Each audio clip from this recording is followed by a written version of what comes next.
I would like to thank Lord Dyson and his team for the report. It is welcome that the BBC accepts Lord Dyson's findings in full, which are extremely concerning. That BBC employees lied and used fake documents to obtain the interview with my mother, made lurid and false claims about the royal family, which played on her fears and fueled paranoia, displayed woeful incompetence when investigating complaints and concerns about the programme, and were evasive in their reporting to the media and covered up what they knew from their internal investigation. It is my view that the deceitful way the interview was obtained substantially influenced what my mother said. The interview was a major contribution to making my parents' relationship worse and has since hurt countless others. It brings indescribable sadness to know that the BBC's failures contributed significantly to her fear, paranoia and isolation that I remember from those final years with her. But what saddens me most is that if the BBC had properly investigated the complaints and concerns first raised in 1995, my mother would have known that she had been deceived. She was failed not just by a rogue reporter, but by leaders at the BBC who looked the other way rather than asking the tough questions. It is my firm view that this Panorama programme holds no legitimacy and should never be aired again. It effectively established a false narrative which for over a quarter of a century has been commercialised by the BBC and others. This settled narrative now needs to be addressed by the BBC and anyone else who has written or intends to write about these events. In an era of fake news, public service broadcasting and a free press have never been more important. These failings, identified by investigative journalists, not only let my mother down and my family down, they let the public down too. Prince William there, and a second statement tonight from Prince Harry echoing his brother. He said, "Our mother was an incredible woman who dedicated her life to service. She was resilient, brave and unquestionably honest. The ripple effect of a culture of exploitation and unethical practices ultimately took her life. To those who have taken some form of accountability, thank you for owning it. That is the first step towards justice and truth. Yet, what deeply concerns me is that practices like these, and even worse, are still widespread today. Then and now, it's bigger than one outlet, one network or one publication." Well, our political editor, Nick Watt, is here. Nick, what initially will be the impact, do you think, on the relations between the government and the BBC? Well, those heartfelt and powerful statements by the two princes really do illustrate the full scale of the crisis now facing the BBC. What they are essentially saying is that a quarter of a century ago, and in the ensuing period where the BBC failed to face up to it, the BBC management effectively drove a coach and horses through the trust that relies at the heart of the relationship between the licence fee payer and the corporation. Now, tonight, Oliver Dowden, the Culture Secretary, he has responded to the Dyson report, 2 tweets, and this is what he said. He said that report had revealed what he called damning failings at the heart of the BBC. He did praise the current management for launching this inquiry, but he warned them to make sure that this can never happen again. And then Oliver Dowden said that he would consider whether further governance reforms are needed when the BBC Charter is reviewed at its midpoint period next year. Now, it's important to say that in recent years there have been major changes to the governance arrangements. Very simply, Ofcom now regulates the BBC. It's no longer the now defunct BBC Trust. But ministers are looking at whether there needs to be more oversight of editorial and journalistic decisions at the BBC, and they're very interested in the views that are being aired by Lord Grade, the former chairman of the BBC, and he has been saying today that the BBC has got to move away from the default position that it's never wrong. Nick, thanks very much indeed. Well, we'll make sense of all this shortly with politicians, media watchers and royal experts. First, here's Katie Razzall on how we got here.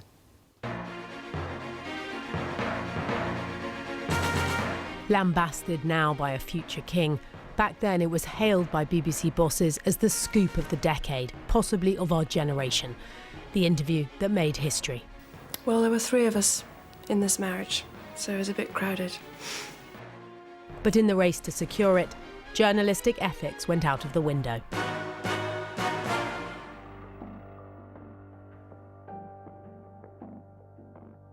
Lord Dyson's criticisms of Martin Bashir, who left the BBC last week, are damning. His investigation rejects significant parts of Bashir's account as incredible, unreliable, and in some cases dishonest. Faked bank statements are key. These purport to show that an ex-employee of Earl Spencer was selling stories about the family. Lord Dyson says Martin Bashir showed them and another fake document suggesting Diana's own staff were betraying her to the Earl. Lord Dyson concludes this deceitful behaviour meant Spencer introduced the junior Panorama reporter to his sister, and the rest is history. What Martin was telling her, which was essentially he had contacts inside MI5, MI6, that they were, and I quote, going to wipe her, that is to say, going to kill her. She was speaking out in her Panorama interview, not just to explain her life to the wider world, but for self-preservation. She thought that by speaking her truth, it would stop her from being killed. So that's how dramatic it was.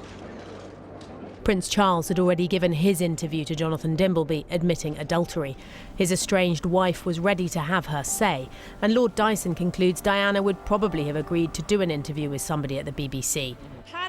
But he says there is overwhelming evidence that using fake documents and lies, Bashir broke the BBC's own editorial rules that contributors must be dealt with fairly.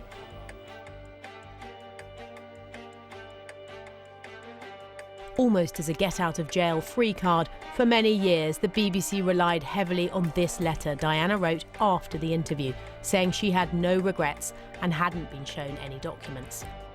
Lord Dyson, at one time the most senior judge in England and Wales, and brought in by the new BBC bosses, is scathing about the actions of the old ones. He judges their internal investigation back in 1996, as stories began to emerge about Bashir's methods, as woefully ineffective. It was a big mistake, he says, not to contact Earl Spencer for his side. The BBC too readily accepted what Martin Bashir told them. The then head of news and current affairs, Tony Hall, who went on to become BBC Director General, is criticised for an investigation that found Bashir an honest and an honourable man. Based on the facts, Dyson says, Hall could not reasonably have concluded that. Meanwhile, Hall and others decided that Matthew Riesler, the graphic designer Bashir duped into faking a bank statement shown to Earl Spencer, will not work for the BBC again. Riesler has previously talked about being blacklisted while not knowing why. The BBC was intent on defending its global scoop, as other media began to report that Martin Bashir's methods had been underhand. Lord Dyson says it covered up in its dealings with the press facts it already knew about how the reporter had secured the interview. That, concludes Lord Dyson, fell short of the BBC's own standards of integrity and transparency. It may have long-lasting consequences.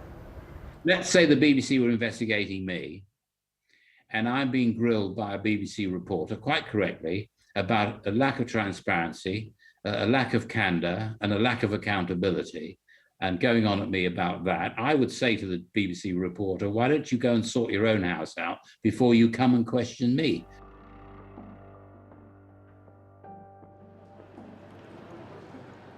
It's taken 26 years for the BBC to acknowledge what happened. This is a dark day for the BBC, looking at this episode from the 1990s.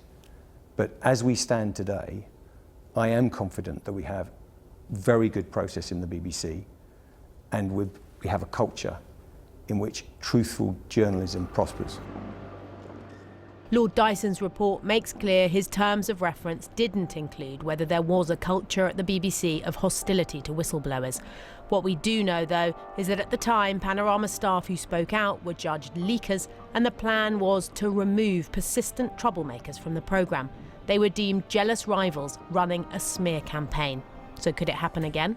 What Tim Davies should look at is whether there needs to be a new procedure for whistleblowers and people that come forward with serious allegations about the BBC itself, and whether that should be investigated by an independent body, not by line managers within the BBC. That you had to maintain the BBC's reputation, the trust audiences place in it, is under assault tonight. An interview that won a BAFTA for its brilliance, now proven to have been achieved on the back of a web of elaborate lies. Katie Razzall. Well, in a statement, Martin Bashir said, "I apologise then and I do so again now over the fact that I asked for bank statements to be mocked up. It was a stupid thing to do and it was an action I deeply regret. But I absolutely stand by the evidence I gave a quarter of a century ago and again more recently." Lord Hall said, "I was wrong to give Martin Bashir the benefit of the doubt, basing that judgment as I did on what appeared to be deep remorse on his part. Throughout my 35-year career at the BBC, I've always acted in ways I believe were fair, impartial, and with the public interest front and centre. While Lord Dyson does not criticise my integrity, I'm sorry that our investigation failed to meet the standards that were required." Well, we did ask the BBC to join us, but nobody was available.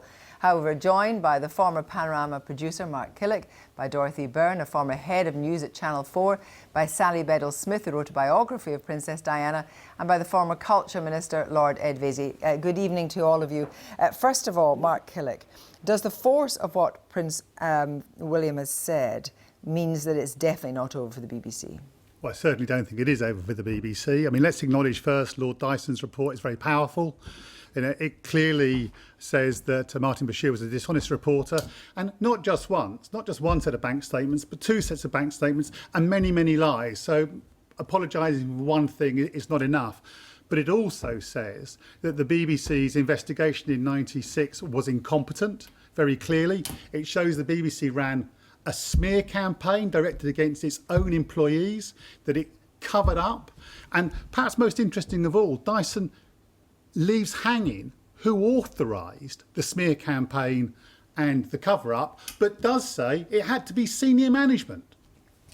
Well, it doesn't say a cover-up specifically. Those words are not being used. It does say a cover-up, in fact. Well, I'm going to come on to what happened to you and your own role as a whistleblower in a moment. I want to bring Dorothy Byrne in here. The statement, Prince William's statement, is of unprecedented strength. These words: "She was failed not just by a rogue reporter, but by leaders at the BBC who looked the other way." What do you make of that, Dorothy Byrne?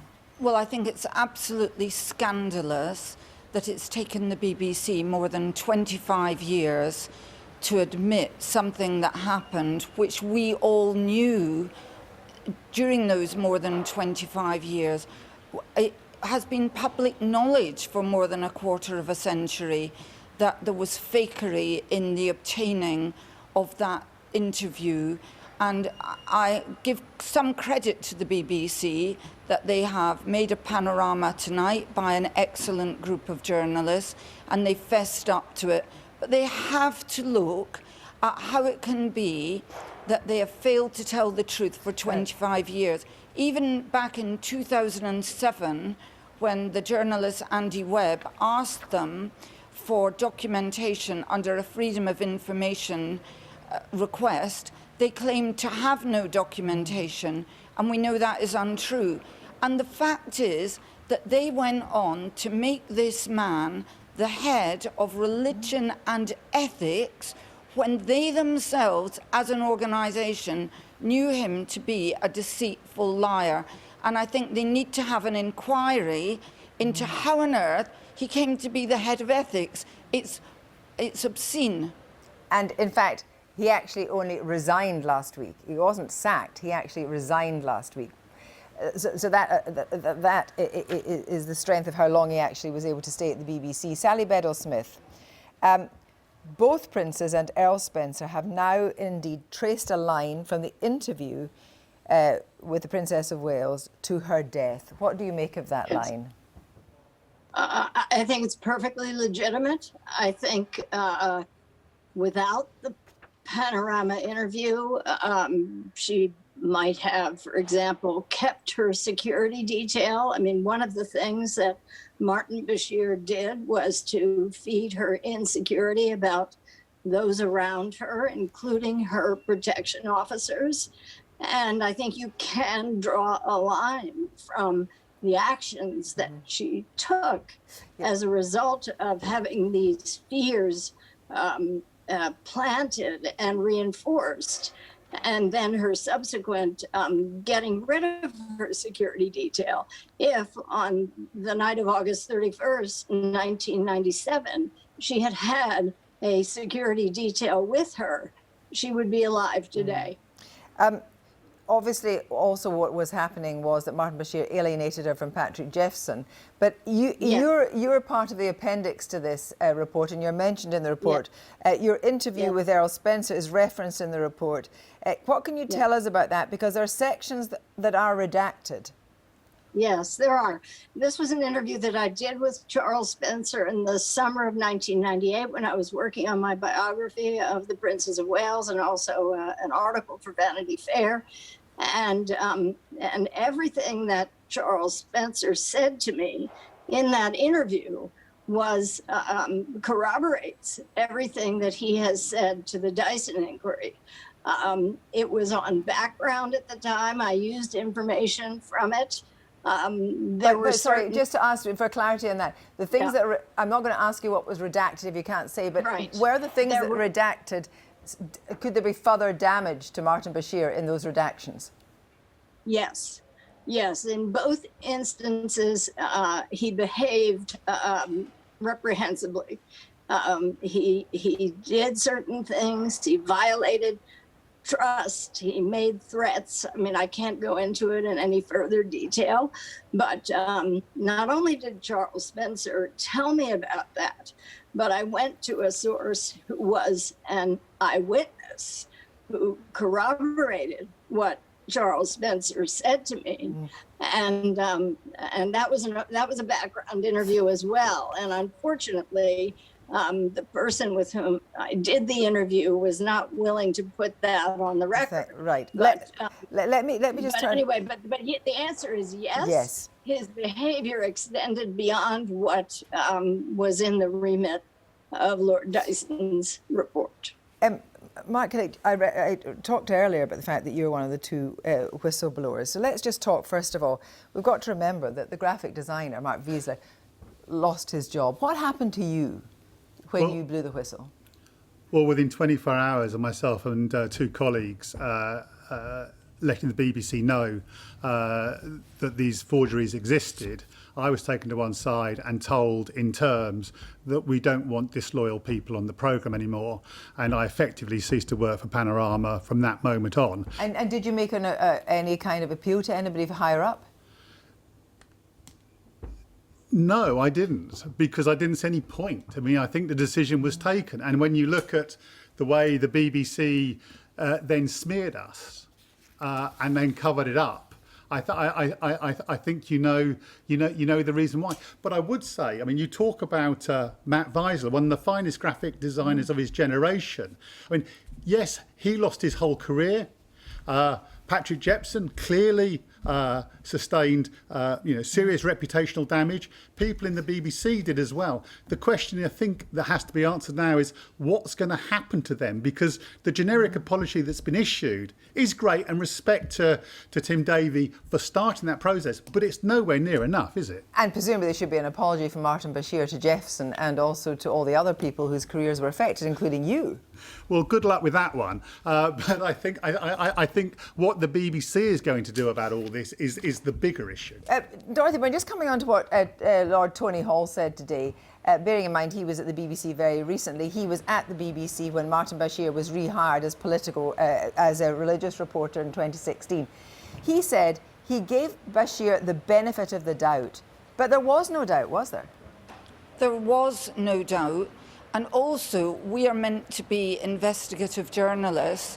We're not meant to be people who give the benefit of the doubt. We're meant to be people who ask difficult questions and who inquire.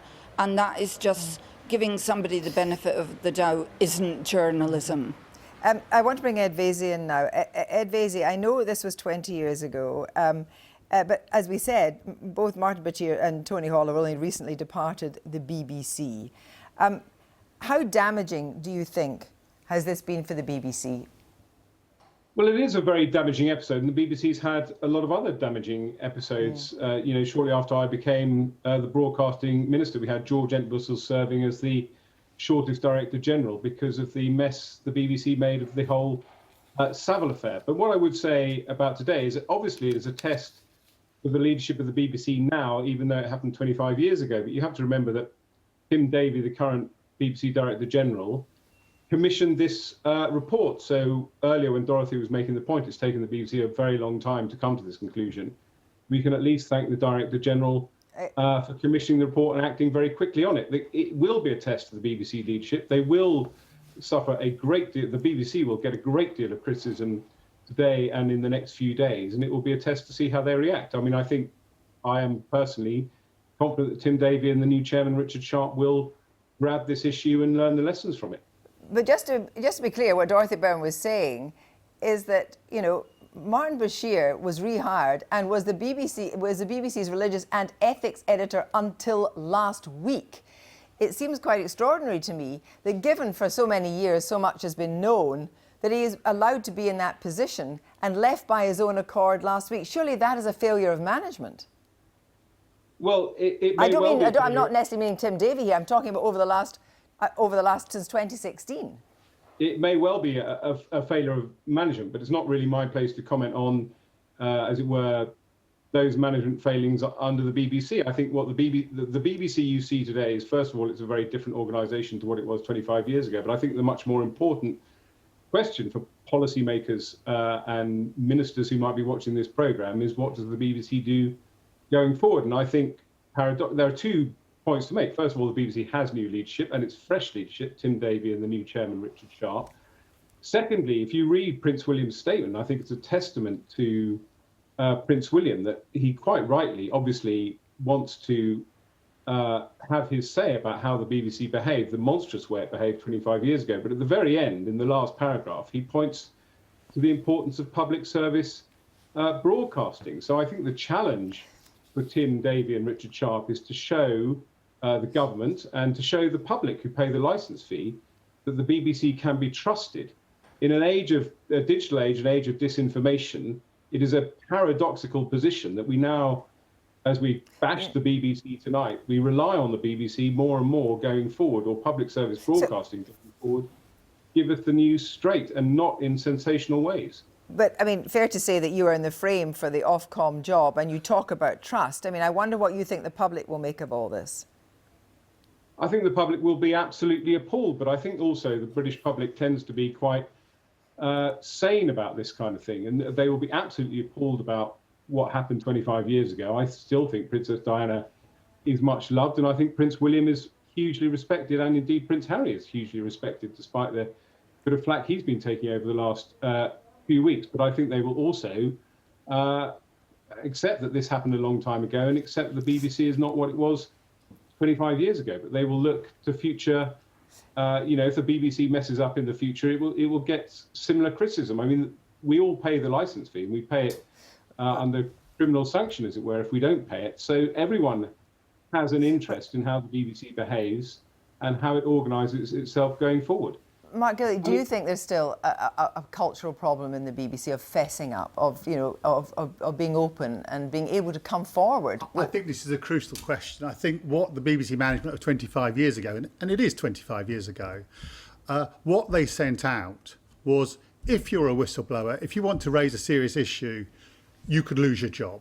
And that has echoed down. And I think, as Ed Vaizey said, you look at some of the BBC scandals of the past and you think, why didn't people say anything? Didn't people know? Well, one possibility is that they were too scared to come forward. And I think Tim Davie would do a service to the whole of the BBC to make it clear that those days have gone, as we all hope they have done, and that you can speak truth to power without being in fear of your job. Sally Bedell Smith, what do you think will be the relationship going forward between the royal family and the BBC? Is there going to be a wariness now this has all come out, do you think? Well, I think there's a wariness already in general, but I do believe they're sensible enough to realize that, yes, there was a cover-up at the very top of the BBC back in 1996, and yes, Martin Bashir was a rogue journalist who, as Charles Spencer said to me, he fed her insecurities in a very clever way. He knew how to manipulate her, and presenting all kinds of fantastical accusations about members of the royal family. I don't think anybody could get away with anything like that now. Let me ask Dorothy Byrne if she thinks that's the case. Dorothy Byrne, do you think that could be a scenario that could be repeated today? Well, I have worked at ITV and I've worked at Channel 4 all my journalistic life, and I have never come across anything like this. But I do think that both the BBC and ITV would be wise to look at other interviews that Martin Bashir has done over the years. Over many years, we, as other television journalists, knowing him to be deceitful, because let's be frank, we have all always known that, have often wondered how he obtained some of his interviews with people who wouldn't be interviewed by other people, who sometimes were due to be interviewed by other people, but suddenly they were only going to be interviewed by Martin Bashir. Now, this has happened both at the BBC and ITV. Don't expect me to believe that he only behaved wrongly once. I think they need to look at the other interviews. And one thing that comes across very strongly to me is this was a man then supported by other men who undermined a young, vulnerable woman and made her come across as if she was somewhat mad. And then other people used this interview to undermine her even more. And there's a horrible sexism in all this that really is just disgusting and offensive.